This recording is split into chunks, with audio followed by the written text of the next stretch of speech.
السلام عليكم. النهارده عاملين نوع من انواع السمك البوري. عاملينه بطريقه جديده جدا وبخلطه تحفه جدا.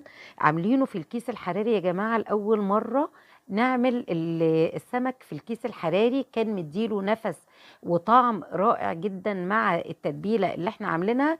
اي نعم، التتبيله مش كتير والتتبيله خفيفه جدا، لان هو اصلا كنا المفروض هنعمله بزيت وليمون. وبعدين جه في بالي ان انا اعمله في الكيس الحراري. اكيد مش هيخلي طعمه وحش، لا اكيد هيضيف لطعمه. وطبعا الحاجه احنا عارفين لما بتستوي مع بخارها كده بيبقى طعمها احلى بكتير من غير اي اضافه ميه ولا اي سوائل. طعمه كان هايل جدا، يعني واحنا بناكله كده تحسي انه نوع جديد من انواع السمك اللي انت بتاكليها، اللي معمول في الكيس بالشكل ده.